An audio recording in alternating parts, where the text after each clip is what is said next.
What's up, guys? This is the kid DZD, aka the Drink King, live from the Dungeon Palace Studios. Once again, thank you guys so much for tuning into the video. Today I'm gonna get into a boom bap sample beat. I want to make this beat as simple as possible. Back in the day, I used to make these type of beats, and I used to have fun just flipping samples. I would just make it very, very simple to where I would just take a piece of a sample and just try and fit it around some drums and make sure that everything is all good. So that's what I'm gonna do here. I want to keep that same feel, old school boom bap. Keep it very, very, very simple. This is something that you guys can practice as well, just to take little small loops and see if you can fit them around drums. It's not really to make a fire beat, but it's just to kind of practice and make sure that your sampling game is on point whenever you do decide to make a beat. So we're just gonna make this very, very simple. I'm gonna chop this sample up and then fit it around some boom bap drums. Who knows, if it comes out nice, then we'll go ahead on and do a little something with it and add to it. We'll see how it goes, all right? Okay, I got this sample right here and I'm gonna be using. It's sped up really, really fast, but we're gonna slow it down. And then I'm gonna also show you a few little tricks that you can kind of do with the sample once you make the beat and you have everything going.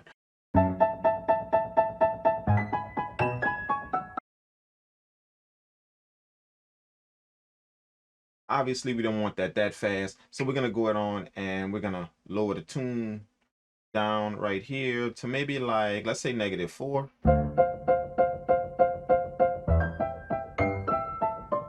Yeah, that's giving me a nice little vibe. Let's go down 2 more to like 6.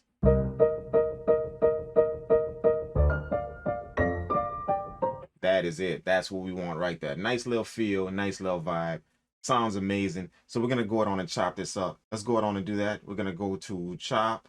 We're gonna put this in regions. And there we have it. We have it chopped up into 16 equal regions. And being that the sample is in a perfect loop, it chopped it all up equally into those 16 regions. So I don't have to worry about doing that. All right, so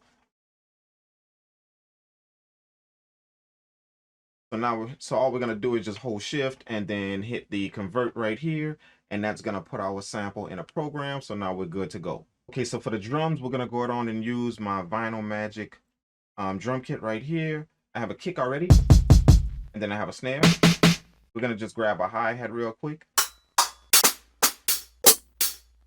That one will be good right there. Let's go ahead and put that on here. And I think we're ready to go. That's pretty much all we're gonna need. Probably an open hi-hat as well. Let's go on and see if we can grab an open hi-hat as well. Probably that one right there, number 8 right there. Let's go ahead on and grab that one. And now we should be ready to go. What I'm going to do, first of all, is I'm going to take this hi-hat right here. And I'm going to put that in 16 level. And make sure that it's spread out across the pad. From lowest to highest. That way I can kind of go in and out with the hi-hats. Give it an authentic feel. Let's do it.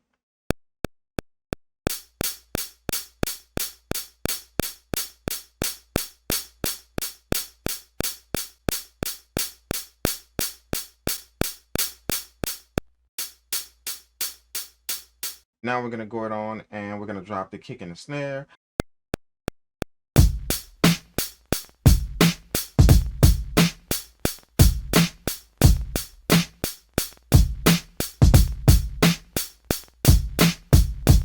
Let's put that open hi-hat in as well.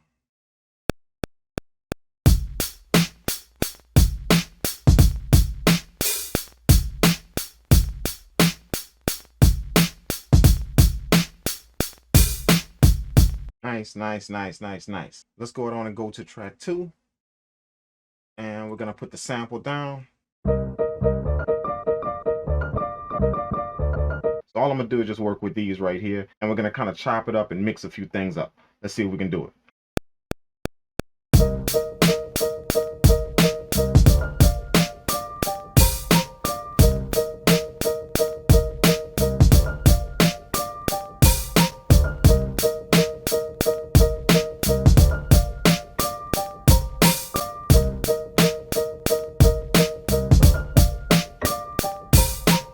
Okay, I'm gonna filter a little bit out of the sample, a little bit of the low end. That way I can put my own bass line in. Let's do it.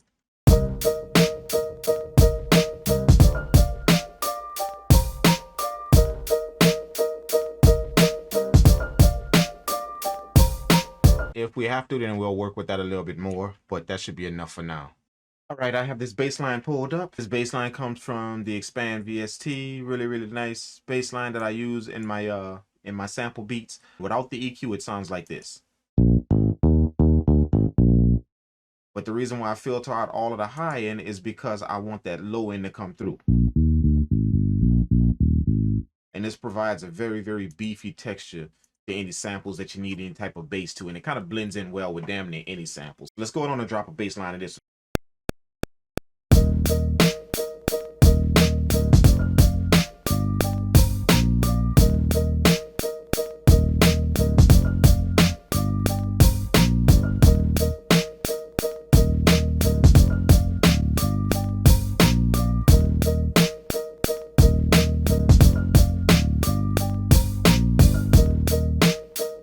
Worked out beautifully. I like it. I'm almost tempted to leave the beat exactly like that. As a matter of fact, that's exactly what I'm going to do. What I want to do is show you guys just a small gem as well. This is something that I do just to kind of get a different feel with my samples. Maybe it'll work in this one, maybe not. You go into sample edit, okay, and this will bring you back to the sample that we chopped up. Okay, now what you do is you make sure that you're back in the trim screen.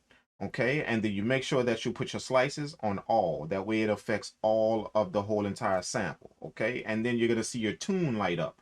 That's where we pitch the sample down 6. But if you guys work with the tune while your beat is playing, you'll get some very, very interesting things that happen just with this tune knob. Let's go on and do that. We're just going to go down. Okay, let's just see.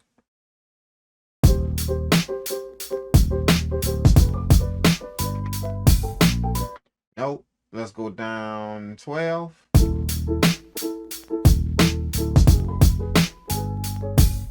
See, it's getting close. Let's go down one more to -13.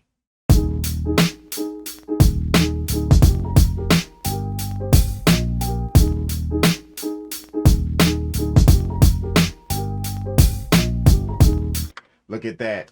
We just simply changed the whole feel of the sample, gave us kind of like a slow dragging feel. It's the same exact sample we chopped, but what we're doing is we're just cutting the tempo in half. It's kind of like halftime a little bit, but just cutting the tempo in half and slowing it down. Let's see if we can slow it down even further. Let's go down even more to like -20. Let's see.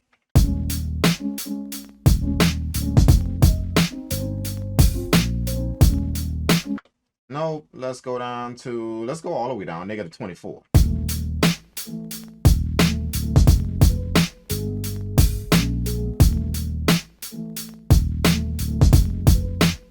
So that works nice, -24. So again, if you're working just increments of 12, increments of 13, something like that, you'll be able to come up with some interesting textures with your samples. Remember, you already have it chopped up on a grid and it's already in sync. So you might want to work with this tune just a bit to kind of get the sample to fit once you have it chopped up. So drop a comment below. Let me know if you use this technique or if you've tried it before or if you're going to try it in the future. I would love to know what you guys think about that.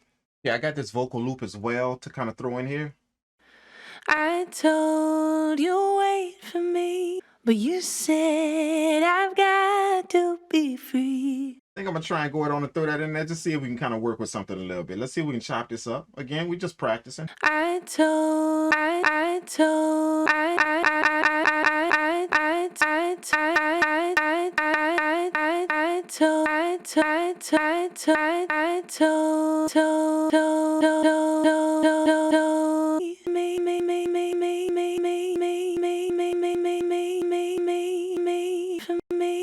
But you said,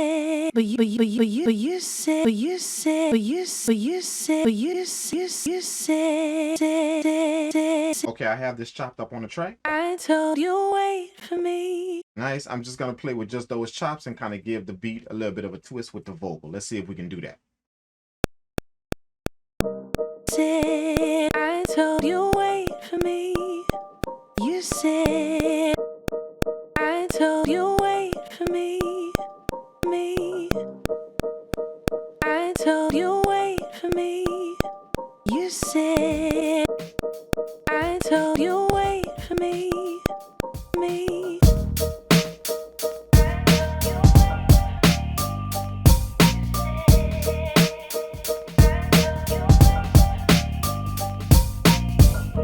Thank you guys so much for tuning in for the boom bap exercise. Again, this wasn't really about making a fire beat.